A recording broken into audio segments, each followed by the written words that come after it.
बिस्मिल्लाहिर्रहमानिर्रहीम। अस्सलाम वालेकुम नाज़रीन, आप यूट्यूब चैनल देख रहे हैं। मैं इमरान खान हूँ। डायरेक्टली मैं इमरान खान साहब का जो स्टेटमेंट है उसके ऊपर आ जाता हूँ। लेट नाइट उन्होंने जारी किया और अभी जो इमरान खान साहब का कल का स्टेटमेंट है इंपॉर्टेंट है। यहाँ से आपको पता चल जाता है कि मामले की इंटेंसिटी क्या है, किस तरफ जा रहा है। इमरान खान साहब ने कहा कि 8 फरवरी को आपका मैंडेट चुराया गया। ये कौम से इमरान खान साहब मुखातिब हैं अपने ट्विटर अकाउंट के ज़रिए से।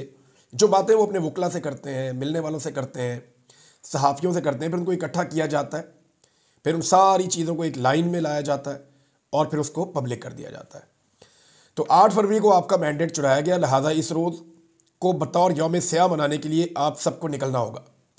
किसानों, मज़दूरों, वकला और मुल्क के हर मकतबा फ़िक्र से मुंसलिक अफराद को 8 फरवरी को निकल कर अपने हक़ पर डाले गए नंगे डाके के ख़िलाफ़ एहतजाज करना होगा, क्योंकि ग़ुलाम कौम का कोई मुस्तकबिल नहीं होता और ग़ुलामी से निजात के लिए जिद्दोजहद ज़रूरी होती है। 8 फरवरी को इस कौम का मैंडेट चुराकर मुल्क को अंधेरों में धकेला गया। पाकिस्तानी कौम ने तमाम तर मुश्किलात के बावजूद जोक दर जोक निकल कर तहरीक इंसाफ के हक़ में वोट डाला, मगर आपके वोट को पैरों तले रोंद कर जमहूरियत पर शब खून मारा गया। मुल्क में जमहूरियत के हाथ पाँव बांध कर इंसानी हकूक़ की धज्जियाँ बखेर दी गई। ओवरसीज़ पाकिस्तानी जमहूरियत की बहाली तक तरसीलात ज़र में कमी लाकर अपना एहतजाज रिकॉर्ड करवाएं। जमहूरियत बचाने के लिए इंसाफ नागुज़ीर है। 9 मई और 26 नवंबर के वाक़यात पर जुडिशल कमीशन का हमारा मुतालबा इसीलिए है ताकि इन वाक़यात के मुतासिरा अफराद और ख़ानदानों को इंसाफ मिल सके। इंसाफ देने के लिए इखलाकी जुर्रत का होना अहम है। जहाँ इखलाकी क़ुव्वत मौजूद होगी वहाँ इंसाफ भी होगा। एक हकीकी लीडर में इखलाकी क़ुव्वत मौजूद होती है। जमहूरियत की बुनियाद ही इखलाकियात पर है। मौजूदा हुकूमत इखलाकियात से बिल्कुल आरी है, क्योंकि उन्होंने अपने हैंडलर्स के साथ मिलकर तारीख का सबसे बड़ा डाका मारकर अवाम को उनके नुमाइंदगान चुनने के हक़ से महरूम किया है। इस डाके की पर्दापोशी के लिए मुसलसल जाली और नामुकम्मल पार्लिमान के ज़रिए कानून साजी की जा रही है ताकि हक़ और सच सामने ना आए और इनके झूठे इक़्तिदार को तूल मिलता रहे। मुल्क में आईन की धज्जियाँ बखेर दी गई हैं। आज़ादी इज़हार राय पर पाबंदी है। पीका जैसे कवानीन मंजूर किए गए हैं ताकि कोई इनकी फस्तायत के खिलाफ आवाज़ ना उठा सके। इलेक्ट्रॉनिक मीडिया के बाद सोशल मीडिया पर पाबंदी लगाकर मुल्क को अरबों का नुकसान पहुंचाया जा रहा है।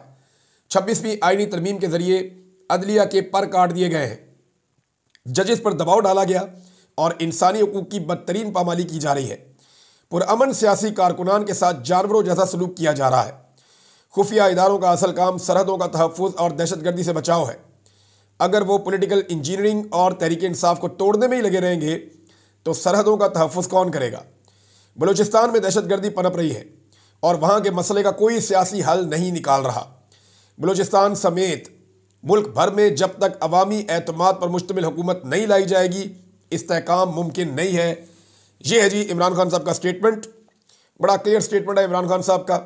2-3 पैगाम वो दे रहे हैं कि 8 फरवरी को तमाम लोग निकलें, यौम स्याह मनाएं। और ये सिर्फ पाकिस्तान में नहीं होने जा रहा, ये पूरी दुनिया में होने जा रहा है। बरतानिया के कई शहरों में एहतजाज का ऐलान किया गया है। लंदन में एक बड़ा एहतजाज होगा 8 फरवरी को। उसके अलावा दीगर जगहों पे एहतजाज का ऐलान किया गया है, जैसा कि यूरोप के अंदर बहुत बड़े एहतजाजी प्रोग्राम का ऐलान है बहुत सारे मुल्कों में अलग अलग, और अमेरिका के अंदर भी एहतजाज किया जाएगा, ऑस्ट्रेलिया में भी एहतजाज किया जाएगा। तो ये हुकूमत के लिए मुश्किलात बढ़ेंगी, आलमी सतह पे कम नहीं होंगी। उस वक्त जब यूरोपीय यूनियन की टीम पाकिस्तान में होकर गई है और उन्होंने एक एलामिया जारी किया है जो हुकूमत के लिए मुश्किलात का बाइस बनेगा। हुकूमत बहुत फ्रस्ट्रेशन का और परेशानी का शिकार है और एस्टेब्लिशमेंट भी डील करने के लिए डेस्परेट है। यानी एस्टेब्लिशमेंट को बहुत जल्दी है कि कोई डील बन जाए इमरान खान साहब के साथ और किसी किस्म की गारंटी एस्टेब्लिशमेंट को मिल जाए कि फ़लाँ फ़लाँ फ़लाँ फ़लाँ बंदे को और उसके ओहदे को इमरान खान साहब नहीं छेड़ेंगे, या इमरान खान साहब इन लोगों को जेलों में नहीं डालेंगे, या इमरान खान साहब इन लोगों के खिलाफ कार्रवाई नहीं करेंगे, या मामलात को उस नहज पर नहीं ले जाएंगे जहाँ पे मामलात हुकूमत के हाथ से निकल जाए। देखें, जो पाकिस्तानी इमरान खान के बगैर इतनी बड़ी तादाद में निकलते हैं, लाखों की तादाद में बाहर आ जाते हैं, यानी इमरान खान जेल में है और आज भी जब वो जेल से कॉल देते हैं तो इतना खौफ फैल जाता है कि ये हुकूमत सारे इलाके खुद ही बंद कर देती है, हर तरफ कंटेनर लगा देती है। हुकूमत इतनी खौफजदा है कि उन्हें पता है कि लाखों लोग उसकी कॉल पे निकलते हैं उसके बगैर, लीडरलेस। यहां पे जितने लीडर बाहर मौजूद हैं ये सारे रल के जलसा कर लें और इमरान खान साहब जेल से कॉल दे दें और जलसा गाह को सिर्फ भर दें और खुद वहां पे आए भी ना, तो कोई इनका मुकाबला इमरान खान के साथ है ही नहीं। कंटेनर्स इस बात का सबूत है, आंसू गैस इस बात का सबूत है, जुल्म जबर फस्तायत और घरों पर पड़ने वाले छापे इस बात का सबूत है कि इमरान खान साहब की मकबूलियत इनके काबू में नहीं आ रही। अब इन्हें इस बात का आइडिया है कि इमरान खान को छोड़ा तो वो अपनी मकबूलियत से एक तहरीक बनाएंगे और वो तहरीक इन सारों को बहाकर ले जाएगी। इमरान खान साहब ने अपने साथियों से जो बातचीत की थी, उन्होंने कहा था देखो मैं अपने मामला तो माफ़ कर देता हूँ, मेरे साथ जो किया गया, मेरे पे कातलाना हमले हुए, मेरे साथ मेरी फैमिली के साथ जुल्म और जबर किया गया, वो तो मैं माफ़ कर देता हूँ, लेकिन पाकिस्तानियों के साथ जो किया गया, जो शहीद अरशद शरीफ के साथ हुआ, जो बाकी सहाफ़ियों के साथ हुआ, जो बाकी पॉलिटिकल वर्कर्स के साथ हुआ, उसका जवाब कौन देगा? और अगर पाकिस्तान तहरीक इंसाफ ने उसका जवाब ना लिया तो ये सवाल बार बार खड़े होते रहेंगे, ये जुल्म फिर रुकेगा नहीं, ये हमेशा चलता ही रहेगा। इसमें आप एक और चीज़ देखें ना कि इमरान खान इस दफ़ा मांग क्या रहा है। देखिए नॉर्मली होता यह है कि जब भी कोई लीडर गिरफ्तार होता है ना, तो इसके 2-3 फैक्टर्स होते हैं ना, 2-3 चीज़ें होती हैं पॉसिबिलिटीज जो वो लीडर मांगेगा। नॉर्मली लीडर डील मांगते हैं कि यार हमारी जान छोड़े, हमें जेल से निकालें। जब लीडर गिरफ्तार होता है तो वो हुकूमत, सियासत ये चीज़ें भूल जाता है, उसकी पहली प्रायोरिटी होती है कि वो जेल से निकल जाए। इमरान खान की ये प्रायोरिटी है ही नहीं। दूसरी प्रायोरिटी होती है कि मुझे हुकूमत मिल जाए, मैं डील कर लूँ किसी तरह, मुझे हुकूमत में शामिल कर लिया जाए। इमरान खान ना तो आज़ादी मांग रहा है, ना डील मांग रहा है, ना हुकूमत मांग रहा है। इमरान खान मुल्क मांग रहा है। उसे पाकिस्तान का कब्जा चाहिए वापस, कि पाकिस्तान की आवाम पाकिस्तान का फैसला करेगी। ये बंद कमरों के अंदर फैसले नहीं होंगे। ये 4-6 बंदे बैठ के इतने ज़हीन नहीं है कि ये बैठे और बैठकर पाकिस्तान का फैसला कर दें, और ये इतने कोई शातिर और इतने तेज़ दिमाग भी नहीं है कि ये सही फैसला कर दें और पाकिस्तान चल पड़े। अगर बंद कमरों के फैसलों से पाकिस्तान चलना होता ना तो अब तक चल गया होता। इंडिया को पागल थोड़ी है कि वहाँ पे उन्होंने जमहूरियत रखी हुई है और उन्होंने इदारों को कंट्रोल में रखा हुआ है। क्या यूरोप पागल है? क्या अमेरिका के अंदर डोनाल्ड ट्रंप वहाँ पे उन्होंने आने दिया, वहाँ की एस्टेब्लिशमेंट के खिलाफ इलेक्शन जीत कर आया? क्या वो सारे पागल हैं? भाई सबको इस बात का आइडिया है कि अवाम का जो इज्तिमाई शऊर है उसका मुकाबला चंद लोगों के दिमाग नहीं कर सकते। तो लोगों को ये डिसाइड करने दें कि वो यहाँ पे किसकी हुकूमत देखना चाहते हैं और किस तरह के फैसले करना चाहते हैं। तो फ़र्क सिर्फ इतना है कि इमरान खान अब हुकूमत नहीं मांग रहा, इमरान खान अब मुल्क मांग रहा है। और यही असल मसला है कि मुल्क जो है वो कब्जे में है। लंबे अरसे से पाकिस्तान की एस्टेब्लिशमेंट ने इसको अपनी ग्रिप में लिया हुआ है, मुल्क का कब्जा छोड़ते नहीं है। इमरान खान मुल्क का कब्जा मांग रहा है और पाकिस्तान के अवाम को सारा मसला ही समझ आ गया है। यानी मैं आपको बताता हूँ, पहले हमें लोग मिलते थे ना, वो पूछते थे की बनेगा, पूछते थे भाई क्या बनेगा, क्या होगा। अब लोग मिलते हैं, वो बताते हैं कौन रिस्पॉन्सिबल और ये मुल्क यहाँ तक क्यों पहुँचा, और वो ये भी बताते हैं कि इसका हल क्या है जब तक आप इदारों को उनकी डोमेन में वापस नहीं भेजेंगे। देखिए मैं कोई नफरत नहीं फैला रहा इसमें, ये बात आप जहन में रखें। ये सारे इदारे हमारे हैं क्योंकि हम इनको टैक्स देकर पालते हैं। सारे इदारों को हम टैक्स देते हैं। हर मुल्क के अंदर इदारे होते हैं, फौज होती है, एजेंसियां होती हैं, सारे मौजूद होते हैं। हमारे पास भी होने चाहिए, लेकिन उनका अपना रोल है, उसके अंदर होने चाहिए। वो अपने रोल के अंदर रहे, देखिए उनको कितनी इज्जत मिलेगी। लेकिन जब वो अपने रोल से निकलते हैं, ये भी मैं करूंगा, वो भी मैं करूंगा, वो भी मैं करूंगा, मैं 1.5 से आना हूं, तो वो फिर नहीं होता ना। काम भी खराब हो जाता है, इज्जत भी खराब हो जाती है। अभी तक ये सारी चालाकी क्योंकि नवाज शरीफ और जरदारी साहब के खिलाफ दिखाई जाती थी तो वो फंस जाते थे। इमरान खान जो है वो उसकी पसली मुख्तलिफ है, वो आउट ऑफ द सिलेबस आ गया, वो नहीं फंस रहा, वो इस चक्कर में नहीं आ रहा कि ठीक है मैं अंदर हूं तो अंदर हूं, मैं ये बात नहीं मानूंगा। नादरीन एक और बहुत बड़ी खबर है और वो खबर अमेरिका से आई है। ये ओवरसीज पाकिस्तानियों के हाथ में एक बहुत बड़ा हथियार है और उस हथियार को इन्होंने बनाया था गुज़िश्ता साल। यानी गुज़िश्ता साल ओवरसीज पाकिस्तानियों ने एक बड़ा ज़बरदस्त हथियार बनाया था, लेकिन वो हथियार इस्तेमाल नहीं हुआ अभी तक। और ये जो हथियार है इसको जो बाइडन के दौर में उन्होंने इस्तेमाल करने की कोशिश की, उन्हें कामयाबी नहीं हुई। अब ट्रंप एडमिनिस्ट्रेशन के दौर में पहली मीटिंग हुई है इस हथियार के मामले में, और मेरी बात हुई क्योंकि मुझे खबरों के अंदर ये मिला। मैं 1-2 सोर्सेज से बात कर रहा था, फिर मैंने खबरों के अंदर देखा तो ये हथियार पड़ा हुआ था। जब मैंने उनसे पूछा, उन्होंने कहा हमारा प्लान है, हम इस हथियार को अब आजमाने लगे हैं और ये बड़ा तगड़ा हथियार है। अमेरिका के अंदर जितनी मेहनत की है अब तक हुकूमत ने, सारी की सारी रुड़ जाएगी। मोहसिन नकवी वहां पे जितना मर्जी रहेंगे वो मेहनत काम नहीं आएगी, क्योंकि अमेरिका के अंदर एक फोरेंसिक तहकीकात हुई हैं, बाकायदा एक रिपोर्ट बनी है। वो मैं आपके साथ शेयर करता हूं कि क्या हुआ जब 9 मई हुआ ना पाकिस्तान में। तो 9 मई वाला जो बयानिया है ना हुकूमत का या एस्टेब्लिशमेंट का, वो पूरी तरह बढ़ने लगा है। उसकी वजह यह है कि इमरान खान साहब ने बड़ा क्लियरली कहा हुआ है, बार बार कहा हुआ है कि 9 मई हमने नहीं किया, लोगों को उकसा कर पहुंचाया गया उन जगहों पे। और वो ये कहते हैं कि खुद ही जलाओ घेराव करके फुटेज गायब कर दी गई और पाकिस्तान तहरीक इंसाफ पे इल्जाम लगा के पार्टी को तोड़ दिया गया, पार्टी को फीती फीती कर दिया गया, हजारों कारकुन गिरफ्तार कर लिए गए, खवातीन को गिरफ्तार कर लिया गया, इंसानी हकूक की पामालियों के लिए 9 मई का लफ्ज इस्तेमाल किया गया। ये पाकिस्तान तहरीक इंसाफ और इमरान खान साहब का कहना है। अब पूरी एक फॉरेंसिक इन्वेस्टिगेशन हुई है अमेरिका में और उन्होंने शवाहिद हासिल किए सारे के सारे पाकिस्तान से। अच्छा, ये जो इन्वेस्टिगेशन हुई है इसमें मैं आपको ये बता देता हूं कि 25 लोगों के इंटरव्यूज हैं जो बराह रास्त इसके अंदर मुलव्विस हैं। इसके अंदर कुछ ऐसी फुटेज मौजूद है जो आपने आज तक नहीं देखी। इसमें कुछ ऐसी फुटेज भी है, जब ये रिपोर्ट तैयार की गई तो इसके बैकग्राउंड में कुछ ऐसी फुटेज भी है जो शायद आप आइंदा भी ना देखें। और कुछ ऐसे लोगों ने दी जिन्होंने उसको गायब किया था फुटेज को, और वो वहां पहुंच गई इस शर्त के ऊपर कि आप इसको अपनी रिपोर्ट बनाने के लिए जरूर देखें, लेकिन आप इसको कभी पब्लिक नहीं करेंगे, ये कॉन्फिडेंशियल रहेगी। अब मामला ये है कि पूरा का पूरा फॉरेंसिक हुआ है और एक इन्वेस्टिगेशन मौजूद है और एक प्रोफेशनल इन्वेस्टिगेटिव फर्म हायर की गई थी अमेरिका में ओवरसीज पाकिस्तानियों की जानिब से।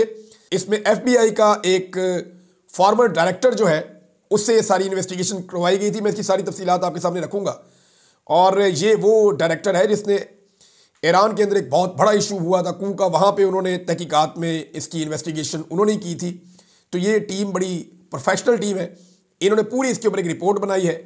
अब वो जो बाइडन के टाइम पे तो काम आनी नहीं थी, अब इनकी क्रेडिबिलिटी है। अब ये रिपोर्ट ट्रंप एडमिनिस्ट्रेशन के दौर में ये सामने रखी जाएगी स्टेट डिपार्टमेंट के, और इसको दोबारा से लॉन्च किया जाएगा आलमी मीडिया के अंदर और आलमी इदारों के अंदर। इनमें फुटेज भी है, कुछ फैमिलीज के इंटरव्यूज भी हैं, कुछ विक्टिम्स के इंटरव्यूज भी हैं बराह रास्त, और कई ऐसी वीडियोज हैं जो सिर्फ उन्हीं के पास है। तो ये नादरीन एक बड़ी खबर है और ये एक नया हथियार है जिसको ओवरसीज पाकिस्तानी आने वाले दिनों में इस्तेमाल कर सकते हैं। मैंने जब उनसे बात की तो उन्होंने कहा जी बिल्कुल हमारे दिमाग में ये चल रहा है, इसको किस वक्त इस्तेमाल करना है, इसके ऊपर हमारी एक मीटिंग होगी, हम आपस में इसके ऊपर मुशावरत करेंगे, फिर हम आपको बता पाएंगे कि हमने क्या करना है और कब करना है। आलिया हमजा साहिबा तैयारियां कर रही हैं लाहौर में जलसे के लिए। लाहौर की इंतजामिया इजाज़त ही नहीं दे रही जलसे की। यानी एक तरफ ये कहते हैं पाकिस्तान में जमहूरियत है, साथ में ये कहते हैं कि पाकिस्तान में सबको हुकूक हासिल है।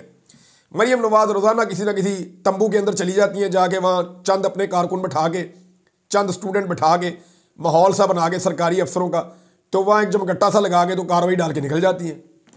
अब वो जो कार्रवाई है वो टिकटॉकर्स किस्म की कार्रवाई है, वो कार्रवाई वहाँ डालते हैं और निकल जाती हैं। मकबूलियत तो है नहीं इनके पास, पब्लिक में ये जा नहीं सकते, जब जाएंगे तो इनको लग पता जाएगा।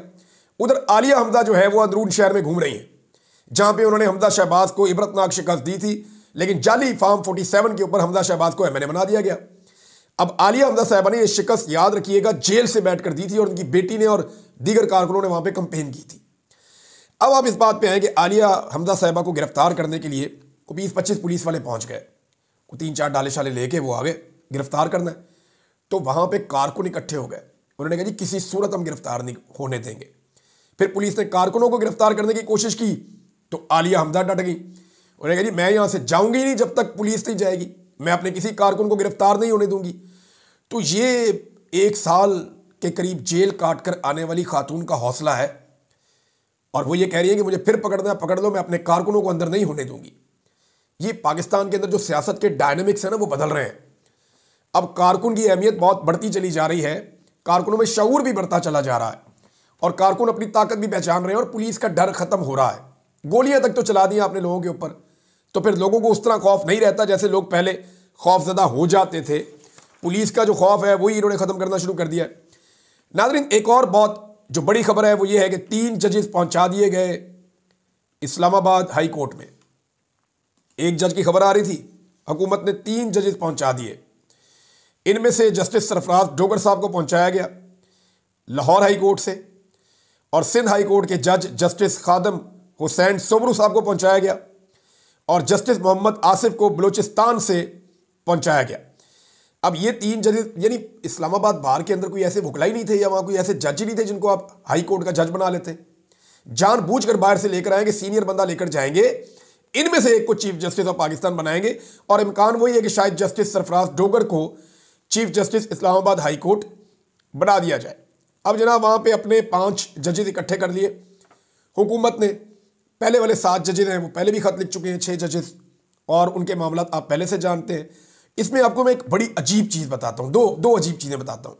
एक तो लाहौर हाई कोर्ट से जो जज लाए गए हैं ना, सरफराज डोगर, जिनके बारे में कहा जा रहा है कि ये चीफ जस्टिस बन जाएंगे मुबैना तौर पे, इनकी जो रिपोर्टेड जजमेंट्स हैं, जो फैसले इन्होंने दे रखे हैं, उनकी तादाद लाहौर हाई कोर्ट की वेबसाइट के मुताबिक 59 है, 59। जबकि इस्लामाबाद हाई कोर्ट के जो सीनियर तरीन जज हैं, जिन्होंने चीफ जस्टिस ऑफ पाकिस्तान बनना था एक्चुअली, अगर 26वीं आईनी तरमीम में ये अदलिया के ऊपर कंट्रोल हासिल ना करते, तो जस्टिस मोहसिन अख्तर साहब की जो रिपोर्टेड जजमेंट्स हैं उनकी तादाद इस्लामाबाद हाई कोर्ट की वेबसाइट के मुताबिक 161 है। यानी 102 जजमेंट ज्यादा दी हुई है, दुगनी से ज्यादा जजमेंट दी हुई है उन्होंने। तजुर्बा उनका इतना ज्यादा है, लेकिन इसके बावजूद लोग कह रहे हैं कि मोहसिन अख्तर कियानी साहब को नहीं बनाया जाएगा क्योंकि वो उन्हें पसंद नहीं है। एक और बड़ी इंटरेस्टिंग बात बताता हूं, जस्टिस मोहम्मद आसिफ, इन्हें 17 जनवरी को, यानी आप ये समझें कि चंद दिन पहले, यानी आज ये वीलॉग सुन रहे हैं 2 फरवरी है, तो यानी 2 हफ्ते भी नहीं हुए इस बात को। 17 जनवरी को इन्हें बलूचिस्तान हाई कोर्ट में एडिशनल जज लगाया गया और 20 जनवरी को इन्होंने हलफ उठाया, यानी आज से 12-13 दिन पहले इन्होंने हलफ उठाया और 1 फरवरी को लाकर इनको इस्लामाबाद में ट्रांसफर कर दिया गया। अंदाजा करें आप, यानी एक बंदा नया जज लगाया, उसको अपनी अदालत में काम ही नहीं करने दिया गया, उसी को ट्रांसफर करके लेकर आ गए इस्लामाबाद में। यानी इस्लामाबाद में कोई ऐसा काबिल आदमी नहीं था जिसको इस ओहदे के ऊपर लगाया जाता। अब इस मामले के ऊपर बड़ा शदीद रद्द-ए-अमल आ रहा है इस्लामाबाद बार में, और दूसरी हाई कोर्ट से इस्लामाबाद हाई कोर्ट में 3 जजेस की तैनाती के बाद इस्लामाबाद बार कौंसिल की शदीद अल्फाज में मुजम्मत आज के दिन 11 बजे हंगामी जर्नल हाउस सेशन तलब कर दिया गया है और इसमें Islamabad high court bar association और इस्लामाबाद डिस्ट्रिक्ट बार भी शरीक होंगे और आइंदा के लायामल का ऐलान होगा। वैसे वकीलों ने रोले तो बहुत डाले, काम शाम कोई नहीं किया। मिसाल के तौर पे मैं आपको बता देता हूँ, 26वीं आईनी तरमीम आई तो वकला ने कहा हमारी लाशों के ऊपर से गुजर के पास होगी। फिर उन्होंने कहा जस्टिस मंसूर अली शाह हमारे चीफ जस्टिस हैं, अगर इनका रास्ता रोका गया तो हमारी लाशों के ऊपर से गुजरना होगा, वो भी रोक दिया उन्होंने। फिर उन्होंने कहा सुप्रीम कोर्ट में एडहॉक जजेस हमारी लाशों के ऊपर से गुजर के आएंगे, वो भी लग गए बगैर लाशों के ही। सुप्रीम कोर्ट को अगर तकसीम करना है तो हमारी लाशों से गुजरो, वो तकसीम भी कर दिया। और बेशुमार ऐसी चीज़ें की गई। अब दोबारा ऐसे स्टेटमेंट आपको आएंगे, आप सुनेंगे वकला के मुंह से, लेकिन मैं हैरान होता हूं कि वकला की तहरीक चल नहीं रही, क्योंकि मैं ये जानता हूं कि वकला की तहरीक तब चलेगी जब नौजवान वकला अपने हाथ में मामलात को लेंगे और वो तहरीक चलाएंगे। जो पुरानी की आदत है, उनको बहुत सारे फंड्स चाहिए होते हैं तहरीक चलाने के लिए, तो नॉर्मली फंड्स ऐसे अवेलेबल नहीं है। वकला की तहरीक या तो तब चलती है या एस्टेब्लिशमेंट पीछे से इशारा कर दे या फंड्स बहुत ज़्यादा मिल जाए, मैंने तो यही देखा है। और अगर इन चीज़ों के बगैर चलनी होती तो अब तक चल जाती, क्योंकि अदलिया में जितने हमले अब हुए हैं कभी नहीं हुए। अच्छा जी, जुल्फी बुखारी साहब के बारे में एक अजीबोगरीब खबर आपको मैं बताता हूँ।